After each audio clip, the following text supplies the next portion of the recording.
तो फिर उनको क्या हक है कि जनाब एक चीज को उन्होंने पैसे जमा कराए हैं और वो भी पाक फौज के नाम पे पुराना हो रहा है। मैं तो अब मेरा ये कमजोरी है। हाँ, ये कमजोरी है। उन्होंने उसी वक्त कॉल करनी थी और इस बीबी को बाहर निकालना था। बिस्मिल्लाह रहमान रहीम, अस्सलाम वालेकुम वरहमतुल्लाहि वबरकातुहू। नाज़रीन, मैं मलिक मोहम्मद सोकी और मेरे नाल जिहड़े मेहमान उन्होंने ना लैंड तो पहले मैनू एक शेर याद आ रहा। हैरान हर अब मैं किस्मत ते मेरी कितनी तंग गुजरान है, एक मुसीबत नहीं जान छुड़ेंदी दूजी बन वेंदी मेहमान है। देख उजाड़ी मेरी किस्मत माड़ी, कैनात तेरी हैरान है, जे भला दुख आरफ तू नहीं दूर होने, ये तू बेहतर काट गिन जान है नाल ईमान है। नाजरीन, जो आज मेरे साथ मेहमान हैं, क्या हमारे कुलीग हैं, हमारी इंडस्ट्री के हैं, आर्टिस्ट हैं, लिखती है, प्रोड्यूसर है और मतलब फ़न का मुजाहरा करती है, अस्मा भट्ट साहबा। अस्सलाम वालेकुम जी। वालेकुम अस्सलाम। की हाल है जनाब? ठीक हो? मेरे हाल ठीक है। बड़ा खूबसूरत है, बड़े वड्डे अल्फाजा ना तुसी शेर बोले हैं। मैं इस काबिल नहीं है, लेकिन ताड़े सारे अंदर प्यार मोहब्बत के तुसी मैंने इस काबिल समझते हो। नहीं, ये आपका हक है। और आर्टिस्ट जो होता है वो अंदर से बड़ा नरम होता है जी। और आप यकीन मानिए, कोई जाने में पता नहीं, मुझे तो नहीं, वो अंदर से सच्चा होता है। उसको गुस्सा भी आता है, लेकिन वो बस अपने गुस्से को भी पीता रहता है। अब मुझे आते हैं असल टॉपिक पे। जी जी। आपने बड़ी जगह पे मैंने देखा है कि आप बड़े नून के गीत गाती थी जी। नून की कोई जरा सी भी इंसल्ट करे तो आप पड़ जाती थी। हाँ जी। लेकिन मैंने सुबह देखा है कि आप वो, तो उसको मैं क्या लफ्ज दूं कि अफसुर्दा है। उससे पहले मैंने ये जो पीछे कोई 2 महीने पहले, मई जून का ही महीना था जी जी, और उस गर्मी में ये आर्ट्स काउंसिल के बाहर जो आप दुआया तकरीब रखी हुई थी, हाँ जी, आप यकीन मानिए कि मेरा दिल हिल गया। लेकिन तो उन्हें पता है कि मैं भी मसरूफ होना, कदी किथे कदी किथे। जी जी बिल्कुल। और फिर मैं तो खैर आर्टिस्ट नहीं, छोटा बंदा वहां, लेकिन आर्टिस्ट लोगों का मैनू ये पता विच बैठने का शर्फ हासिल होया मैनू। और आर्टिस्ट के नाम ते लोग उन्होंने लोगों अपने फार्म बनाए ने थे। जी जी। मैं उस पासे भी हजे बाद विच आवांगा इंशाल्लाह। मैं लगा हुआ कोशिश नूं जे मेरे जिंदगी ने साथ दिता तो मैं इंशाल्लाह इन लोगों को मैं जरूर हिसाब लवांगा। बाकी तो अल्लाह ने जो होंदा है वो होंदा है। मैं ज्यादा बोल नहीं मारदा, लेकिन मैनू ये पता चल गया कि आर्टिस्ट फनकारां नाल होंदा की है। हाँ जी। तफसीली मैं तुहाडा इंटरव्यू होर लिहाज ना करना सी, लेकिन अज जड़ा मैं तुहाडा वो इंटरव्यू सुनिया जोरावर ते मेरा दिल, फिर मैं तां ही तुहाडे कोल आ गया। ये दसो कि की होया? बड़ी मोहब्बत आपकी। आपने जो सवाल किया पहला कि मैं नून के गुन गाती थी और मैं लड़ पड़ती थी, वो आज भी जुनून और वो मोहब्बत उस नज़रिए के साथ मुझे है। लेकिन देखें, घर में आपकी औलाद होती है, एक सरबराह होता है और वो बहुत अच्छा होता है। औलाद कोई किसी पे चली जाती है, उसके कोई तौर तरीके होते हैं। तो पार्टियां भी ऐसी ही होती हैं कि मेरा नजरिया, मेरा जुनून मियां नवाज शरीफ है। ये आगे जो मोरे दौरे जो आपके MPA MNAs जो बनते हैं, वो जरूरी नहीं है कि वो उस पार्टी का नजरिया, सोच को लेकर आगे जाएं। अगर ये ऐसा कर लें तो मेरा नहीं ख्याल है जो आज हमारे पाकिस्तान में जवाल आया है, जिस तरह जिन मुश्किलों का सामना हमें करना पड़ रहा है, ये इन लोगों की वजह से है। एक्चुअली पार्टी के लीडरान तो कभी भी नहीं ये चाहेंगे, और खासतौर पे मियां नवाज शरीफ का तो ये नजरिया नहीं है, ये सोच ही नहीं है। उन्होंने हमेशा से अवाम को भी और खासतौर पे फनकारों के साथ वो इतनी हमदर्दी और इतना वो प्यार रखते हैं कि आपकी सोच है। जब वो लंदन में थे तब भी फनकार जब किसी शो के लिए वहां जाते थे तो उनको पता चलता था कि जी कोई फनकार पाकिस्तान से आया, स्पेशली उनको कॉल करके बुलवाया जाता था और मियां साहब उनके साथ घंटों भर महफिल बना के बैठे रहते थे और वो कहते थे कि मेरा इनके साथ टाइम बड़ा अच्छा गुजरता है। वो ऐसे ज़ौक वाले इंसान है।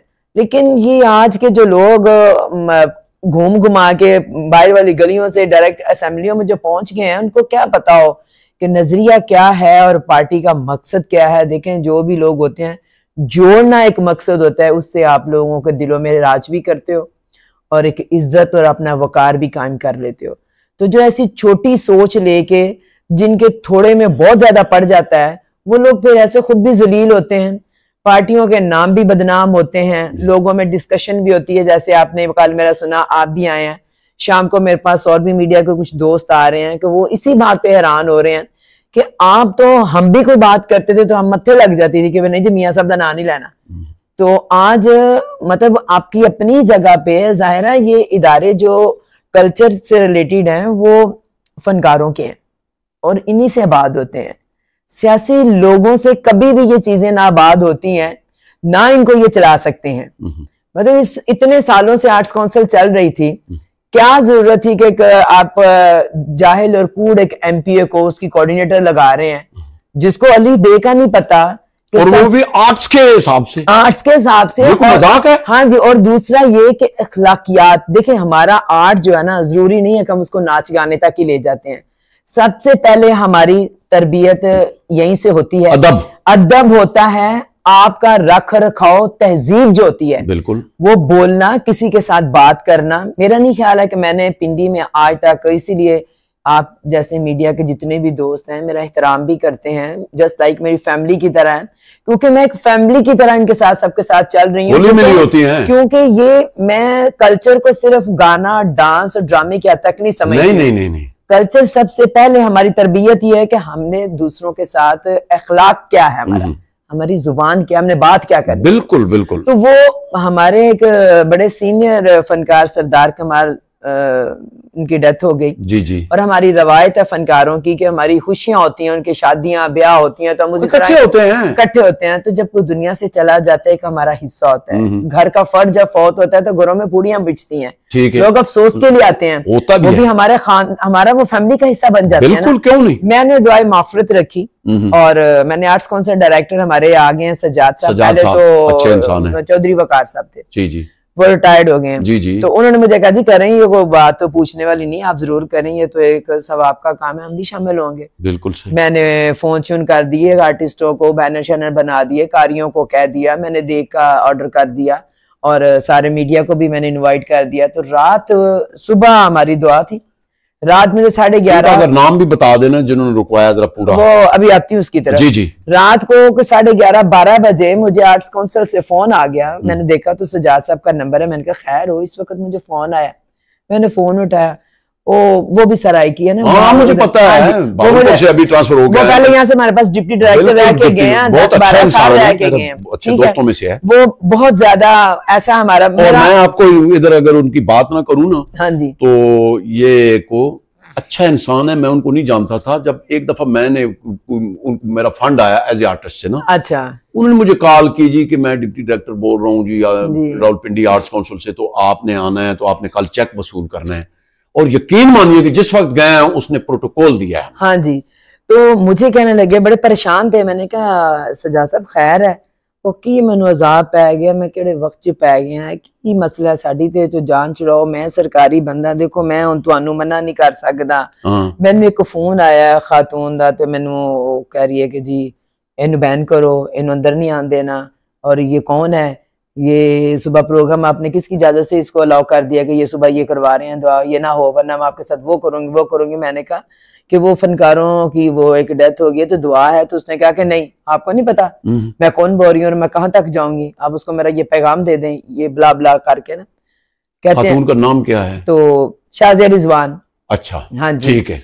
तो कहते हैं वो इज्जत मुसल्लत कर दी गई है। जी, वो कोऑर्डिनेटर लगा ये जरा वाज़ा करें ना कि हाँ जी, वो arts council Rawalpindi arts council में एज ए कोऑर्डिनेटर रावलपिंडी उसको, यानी खामखा, हाँ जी, आ बैल मुझे मार, ठीक है। तो मैंने कहा देखें आपको उसने कह दिया, आपने मुझे मैसेज दे दिया, मैंने कहा दैट्स इट, मैंने सुन लिया, मैंने कहा मैं सुबह इसका कोई हल निकाल लूंगी।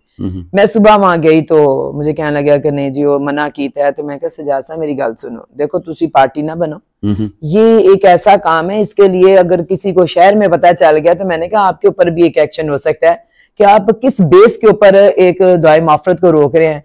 अब इतने में सारा मीडिया भी आ गया, जंग से हमारे वो कल्चर रिपोर्टर है बड़े सीनियर, जो भी बहुत आ गए, हाँ जी सारे आगे, वो आके कहते हैं, मैंने कहा चलो ठीक है नहीं करना मैं कर लेती। मैंने रोड के ऊपर ना डबल रोड के ऊपर, मुझे पता है, मैंने वो टेंट लगा के वो क्लीन बिछा के कारियों को बिठा दिया, हम भी बैठ गए सारे, जो लोग आ रहे हैं देख रहे हैं। लेकिन इतनी गर्मी, हाँ, और सख्त गर्मी में हम बाहर बैठे, दुआ हो गई, हमने दुआ करवा ली, खैर चले। हम अंदर गए, सारा मीडिया में लेकर गई, तो मैं वो कहते हैं कि नहीं ये तो हम नहीं मानते, ये तो आप क्या बच्चों वाली बात कर रही हैं कि मतलब दुआ के लिए रोक लिएगा, मतलब वो यकीन मेरी बात पे ना करें, कहते हैं लेकिन ये भी पता है कि आप झूठ तो बोलती नहीं है। तो जाके एक अजीब ही हाँ, कहते हैं उन दिनों ना वो जमात इस्लामी वालों का धरना था ना, ठीक है, तो वो सारे वहां भी बात जब पहुंची तो वो सारे चैनल वाले मुझे फोन कर रहे हैं, बट साहब ये क्या बात है, इन्होंने क्यों आपको मना किया, ये तो दुआए माफरत के लिए, तो कोई ऐसा वो एक ना अजीब सा शोर सा मच गया। अच्छा मैंने कहा चले जी आप सामने आ जाए, पूछ ले जाके, मुझे रात इस तरह कॉल आई है, ये वो, हम सारे चले गए, जाके डायरेक्टर साहब से पूछा तो उन्होंने कहा कि जी, वो पहले बेचारा ना घबरा गया कि मैं अब नाम लूंगा तो मेरी नौकरी चली जाएगी, जाहिर है वो थ्रू कल्चर मिनिस्टर लगाई गई है, तो कल्चर मिनिस्टर के अंदर ये आर्ट्स काउंसिल्स आती हैं, वो पहले डरे जी, हाँ नहीं मैंने फोन लो रो आया, मैंने कहा सजाद साहब मेरे पास रिकॉर्डिंग है, मैंने कहा मेरी गल सुनो, डरो ना, जान तो अल्लाह ने देनी जे ना, कि वो मैंने कहा मुंह च अग तो नहीं कट दी, मैं कहा तुहाडी उत्थे नौकरी बच जाएगी तो तुसी मैनू अगर झूठा कीता तो मैं तुहानू तो कुटन ना पावांगी, तो उन्होंने हंसना शुरू कर दिया, मजाक में तो हंसने शुरू हो गए, कहते हैं नहीं चलो आपको पता ही है, आप क्यों मुझसे पूछिए, मैंने कहा नहीं आप इन सबके बीच में बताएंगे, मेरे ऊपर एक बात आ रही है कि मैंने इनको गर्मी में बिठाया, शायद मेरी जाती किसी के साथ कोई लड़ाई नहीं है, और मैं उस औरत को भी नहीं जानती हूँ कौन XYZ ना, तो कहते हैं हाँ मुझे। अच्छा, आप उसको जानती नहीं थी पहले? मैं एज ए वर्कर जो होती है पार्टी की, मैंने उसका कई दफा सोशल मीडिया पे तस्वीरें, लेकिन कुछ जाती तौर पे कभी बोला कभी दुआ सलाम ही नहीं है। क्यों, मैं जब मियां नवाज शरीफ की पेशियों पे भी जाती थी तो हमारा एक ग्रुप होता था, नई पाशा थे और उसको छोड़ दे, आप इस पे आ जाएं, वो तो पता है सारा, तो मैं इनके साथ मेरा कोई ऐसा कोई ताल्लुक वास्ता नहीं था, हमारा एक अलग से सोशल मीडिया की टीम होती थी। अच्छा जी, वो हमने रिकॉर्डिंग निकाली, तो मैंने कहा इसका क्या हल है। अच्छा, वो डायरेक्टर साहब कह रही हैं उस रिकॉर्डिंग में भी, जो वो कह रही है कि इसको बैन करें, मुझे उसके खामद का भी फोन आया। अच्छा, उसने फोन बंद किया तो उसके खामद ने भी फोन कर दिया कि ये आसमा वाट को बैन करना है, ये बड़ा अपने आप को समझती है, हमने इसको अंदर नहीं आने देना, इसको पता नहीं है मैं कैप्टन सफदर की ना लीड फोर्स का ना मैं सदर भी हूँ, और बकायदा उसने नाम लेकर डराया धमकाया फुल उस बेचारे को ना, तो वो बता नहीं देते। मैं कहा दसो ना तो बंदे ने तानू की क्या फोन ते धमकिया शमकिया, कहते हैं तेन पता तो है वे तू मेरी नौकरी हो, तू की कहनी है कि मैं इस्तीफा ही दे दिया, मैं उनका हार्ट हो जा। मैं कहा तू ना एडा डर, इस्तीफे एडी जल्दी नहीं निकलते, सरकारी मुलाजम है तू, मैं कहा तेन कोई भी नहीं काट सकता है, इस तरह के मामला उत्ते एक बंदे दे फोन करन ते कौन ओदी अथॉरिटी कौन की है, ओदा बंदा तेन फोन दे करके, मैंने कहा खास तौर पे मुझे धमकाए। मैंने कहा मैंने यहाँ पे 28 साल गुजारे हैं, मैंने डिलीवर किया इस पिंडी को, मैंने यहाँ की लोगों को एंटरटेन किया है, यहाँ की फनकार बरादरी के मैं सर पे हूँ, मैं उनके साथ चलती हूँ, अच्छे बुरे में, बुरा वक्त अच्छा वक्त, खुदा की तरफ से भी कोई आए तो मैं कभी उनसे पीछे नहीं हटती हूँ। तो मैंने कहा ऐसे कि मुझे फोन पे धमकियां लगा के तो अपने घर आराम से बैठे, मुझे बताओ उसने कहा क्या। अब वो डर गया, तो बात छोड़े नहीं छोड़े, बस मैंने आपको बता जो दिया ये है वो है, बस ये बात खत्म हो गई। उसके बाद मैंने उनको कहा कि 14 अगस्त ये जैसे ही हमारे नेशनल डेज आते हैं तो मैं ये सेलिब्रेशन करते रहते हैं, क्योंकि आर्ट्स काउंसिल के पास जब भी हम गए उनका साढ़े को फंड्स ही को नहीं है, ठीक है। मैंने कहा जी हमने 14 अगस्त का प्रोग्राम करना है, वो कहने ने कि नहीं तेनू पता है वो नहीं तेनू काम करन देगी, वो कह रही कि इन्हू नहीं करन देना, इन्हू अंदर भी नहीं आन देना, इन्हू बैन, मतलब उन्होंने जाती जागीर बना लिया ना। मैं कहा भी बैन करने में लेटर दे दियो ना, मैंने बैन किस बेस से कर रही है, क्यों, मैं कहा बैन करने अथॉरिटी ना तेरे को ना उदे कोल है, एक मैं फनकार हां, बिल्कुल मैं एक डायरेक्टर हां, एक प्रोड्यूसर है, एक मैं राइटर हां, ये मेरी जगह है, मैंने तो आंदे तू रोकेगा, मैं कोई वायलेशन करांगी ना। मैं कोई गैर अखलाकी है तो कोई डांस करा रही है, नहीं तो डांस भी उठे होंगे ना, तो मैंने कहा कोई ऐसा काम कर रही हूँ तो उसके ऊपर मैं मानूं भी कि जी मुझे बैन किया जाए, मुझे वजह बता दो या मुझे रिटर्न दे दो। कहना रिटर्न कोई नहीं है। तो मैंने कहा किस बेस पे मुझे रोक रहे हो यहाँ, मैं आऊंगी और 14 अगस्त का प्रोग्राम मैंने यहाँ पे करना है, अगर रोक सकते हो या वो रोक सके मुझे रोक के दिखाना, ठीक है। मैंने जी 14 अगस्त का, वो कहता नहीं मैं हाल नहीं देना है, मैं छोटा हाल भी नहीं देना, बड़ा भी नहीं देना, मैं नहीं देना। मैंने बाहर पार्किंग नहीं है जो कार पार्किंग, मैंने वहां पे डिकोर वाला बंदा बुलाया, मैंने बैलून झंडे लगा के खूबसूरत सा समा बना दिया, साउंड सिस्टम लगा दिया, स्टेज बाइट बना दिया, मैंने चीफ गेस्ट बुला लिया, सेनेटर मुस्लिम लीग नून से ही है नासिर महमूद भट्ट साहब। अच्छा, मैंने उनको कहा कि जी आप आए। मैंने शेख अरसलान वो भी मुस्लिम लीग नून से हैं, सजाद खान है वो ग्रीन पैलेस वाले, मैंने उनको भी बुलाया, और भी जो शख्सियात थी बिजनेस कम्युनिटी से भी मैंने लोगों को बुलाया, पूरा मीडिया भी वहां बैठा हुआ था। अच्छा, ये आए हैं हम लोग सारे बाहर उधर कुर्सियों में धूप में बैठे हुए हैं, तो बड़े प्रोटोकॉल से जैसे एक सियासी लीडर का होता है, वो बड़े डाले शाले उतरे हैं, बंदे उतरे हैं, पीछे उनके गार्ड शार्ड, ये तो आके तो उधर कहते हैं किधर, मैंने कहा जी इत्थे ही, तो वो कहते क्यों, मैंने कहा ये बात क्यों, इस तरह थोड़ी कहूंगी, मुझे माइक दें, मैं माइक में बताऊंगी, मेरी ये बरादरी भी सारी सुनेगी और आपके साथ जो ये प्रोटोकॉल आया इनको भी पता चले कि इस शहर में एक MPA की इतनी जारादारी है कि उसने आज फनकारों की उस जगह पे उनको भाई सड़क पे बिठाया। मैं दूसरी दफा ये सड़क पे बैठी हूँ। कहती है किस वजह से? मैंने कहा बस वो कहती है। अच्छा सॉरी मैं बात काटता हूँ, MPA उसका खामंद है कौन है? मैंने तो इनका नाम भी नहीं सुना पहले।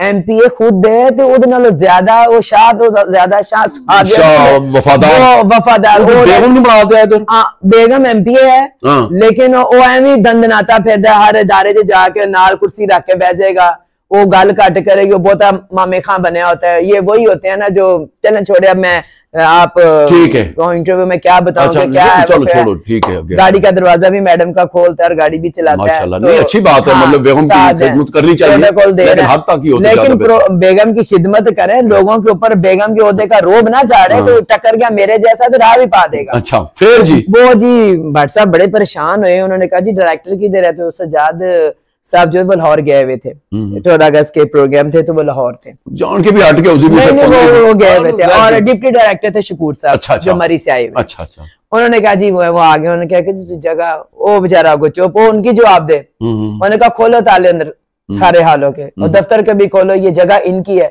ये कौन हो सकते हैं जो आप लोग सरकारी लोग भी इन लोगों को बाहर निकालने वाले? इनसे इदारे बनते हैं और यही बनाने वाले हैं, फनकार ही बनाते हैं। तो मैं हूं या कोई भी सियासी बंदा हो या कोई भी बिजनेसमैन आके आपको कोई भी कहे तो आप इनको बाहर निकालेंगे? आपकी जरूरत कैसे हुई है? अच्छा खोलने दरवाजे, खोल गए उन्होंने दरवाजे खोले, कहा जी केक अंडर कटेगा। चलो सारे पिंडी की इस्लामाबाद के फनकार थे, मीडिया भी था। अच्छा वो हमें हॉल में ले गए। अच्छा हॉल में जाके केक काटा, बकायदा उन्होंने स्पीच की। उन्होंने कहा कि जी मुझे बहुत ही शर्मिंदगी के साथ ये कहना पड़ रहा है कि जो कोई भी है मेरी पार्टी से, मैं इसकी बकायदा इंक्वायरी भी करवाऊंगा, और ये मियां नवाज शरीफ का ना नजरिया है ना हम लोग कर सकते हैं।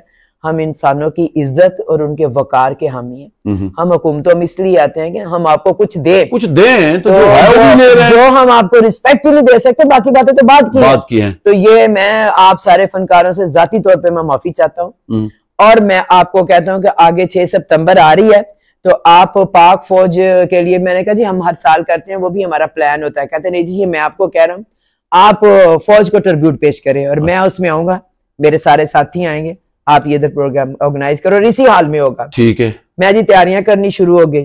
मैं फिर लेके गई एप्लीकेशन सजाद साहब के पास। कभी जिंदगी में नहीं गई मैं एप्लीकेशन लेने, कभी नहीं मैंने आज तक कहा। मैं यही जाके कहती हूँ कि आज अल्लामा इकबाल का डे है, तो कहते हैं शुक्र है जी, करो साढ़े को तो पैसे कोई नहीं है, तुसी करो सो लाओ रौनक। आज कायदे आज़म का डे है, ये 12 रबीउल अव्वल है। अच्छा। हमने मिलाद करना, करो जी आके करो। क्या हुआ? वो 6 सितंबर वो कहते नहीं जी तुसी NOC लेके आओ, पिंडी आर्ट्स काउंसिल के लिए NOC लेके आओ। जी मैं भी कमिश्नर साहब के पास चली गई।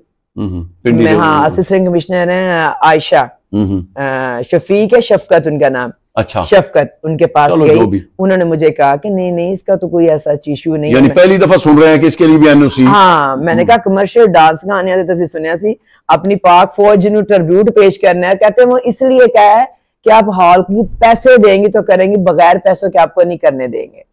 अब फिर इस पे आ गए ना, पहले तो वैसे नहीं करना, फिर आगे जी पैसों पे आए। पैसा तो मेरे लिए कोई इश्यू नहीं है, लेकिन मैंने कहा ये जिदबाजी अगर है कि आप एक यौम दिफा के टाइम के ऊपर मुझे कह रहे हैं कि जी पैसे दें और काम करें, मैंने कहा मैं तो पैसे नहीं दे रही हूँ। वो जिस बंदे ने अनाउंस किया मैं उस तक बात पहुंचा देती हूँ, मुझे लेटर दे। सजाद साहब ने मुझे लेटर लिख के दे दिया कि हमने फ्री नहीं देना, आप पैसे देंगी तो आप शो करेंगे। या खुदा ये क्या हो रहा है यार? जी ये वही हो रहा है कि थोड़े में बोता पड़ जाता है ना। बेऔकाते लोग अपनी औकात बताते हैं कि हमारी एक्चुअल औकात क्या है। अच्छा। उस खातून ने बताई कि मैं कौन हूँ। वो गली मोहल्ला से देखें, ये जो नारे लगा लगा के पीछे से और बाईपास होके आगे जिस तरह पहुंच जाती है ना, उनकी कोई ना तो ट्रेनिंग होती है ना तरबियत होती है।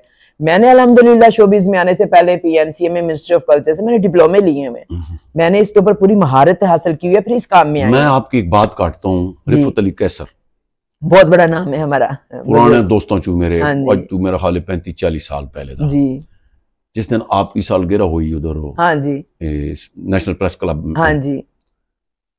तो जिस अल्फाज से उसने आपको अप्रिशिएट किया है जी, या जिस अंदाज से आप मेरे देखें, मैं आपको बताता हूं, आर्टिस्ट एक अल्लाह की कोई मतलब खास उस पर अनायत होती है। बिल्कुल बिल्कुल, उसको जरूरी घड़ के नहीं बनाया जाता। हाँ जी, कुछ फिर उसमें क्वालिटियां होती हैं, कुछ उस्तादों का अदब होता है। बिल्कुल बिल्कुल, अदब बहुत जरूरी है आर्टिस्ट के लिए, पहली बात है। ठीक है जी जी।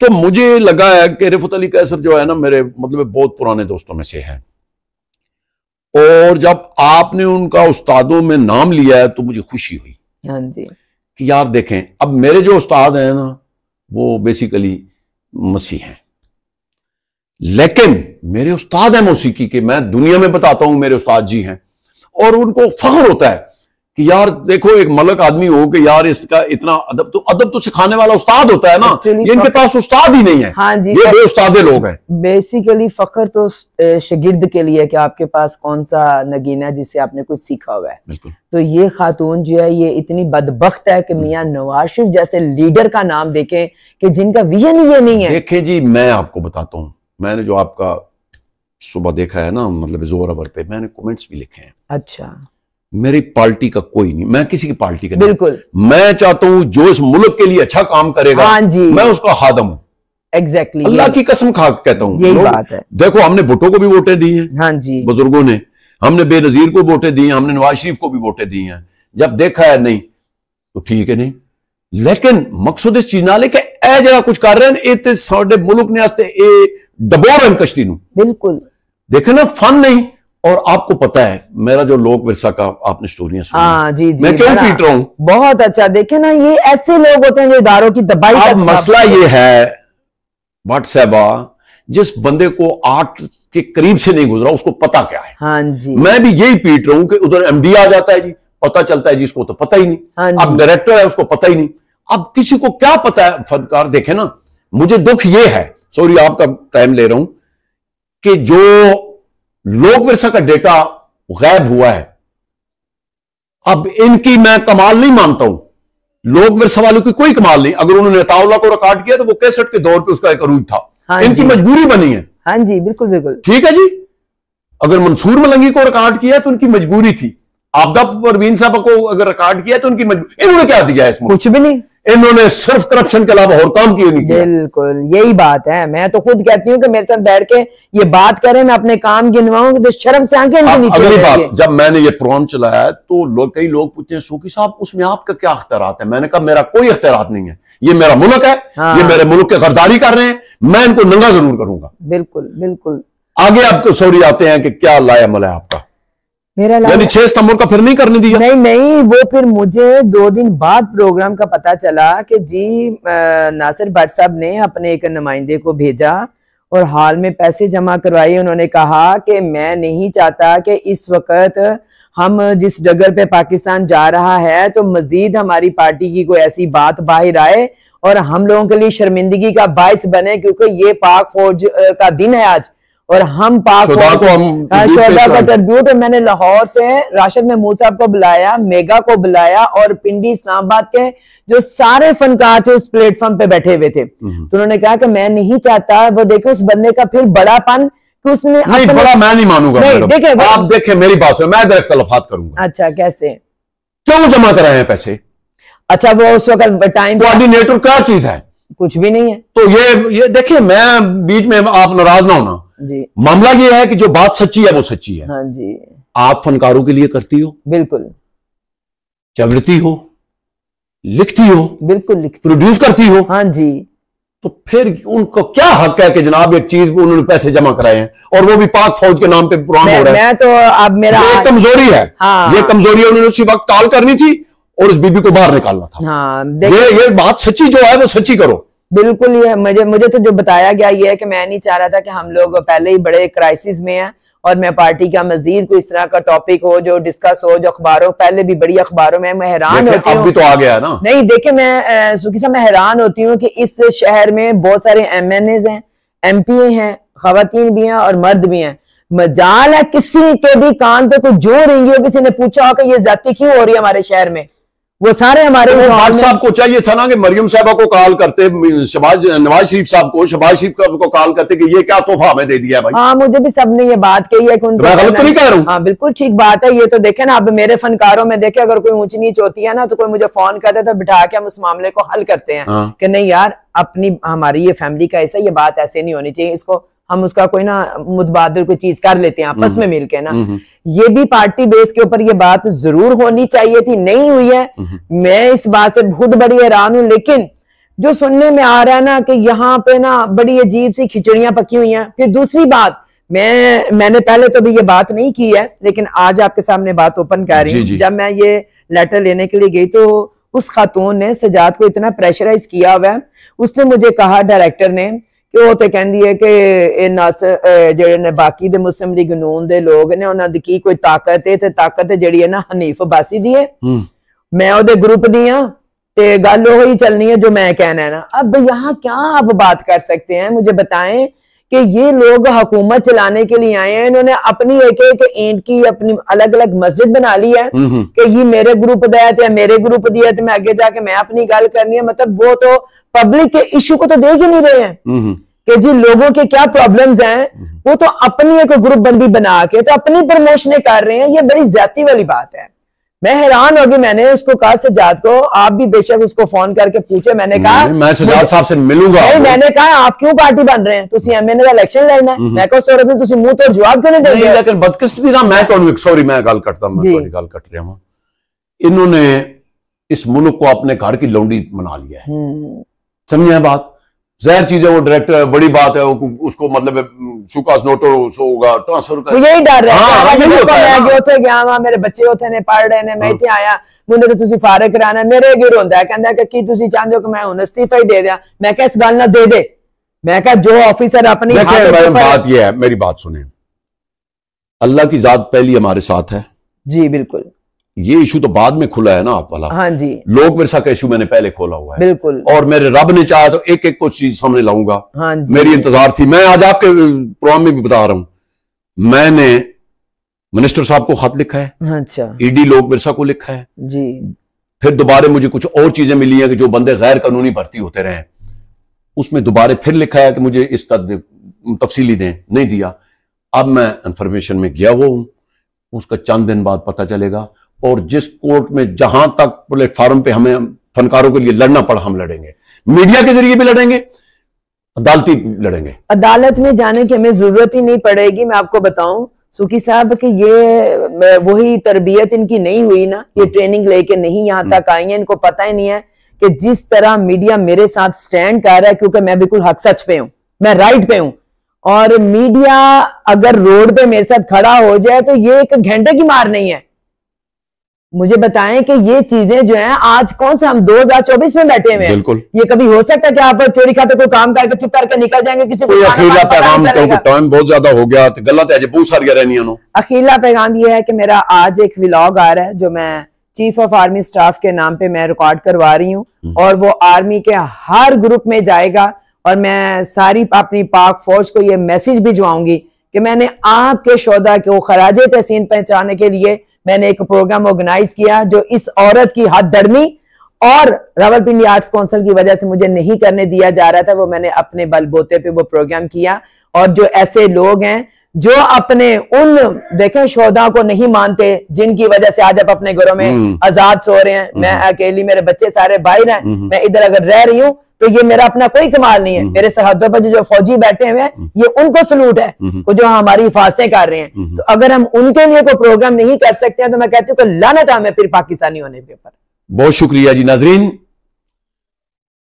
गल्लां तुसीं सुन लियां, मैनूं पंजाबी च गल करके बड़ा मजा आंदा है। मैनूं मैं आप ही पंजाबी। अच्छा, ते बहरहाल ये लम्हा फिक्रिया है, ये नहीं असी क्यों चुप होवांगे, असी कदी भी चुप नहीं होवांगे। अगर ये लोग बैठे रहन ते ये साडा वजह तू बैठे हुए और इन्होंने किए। और फनकार जड़ा होंदा उसदी हद ही कोई नहीं होंदी, और वो बाहर तक भी अपने मुल्क का सफीर होता है। अगले प्रोग्राम तक सानू दो इजाजत, अपना बहुत ख्याल रखना। अल्लाह सोने दे वाले।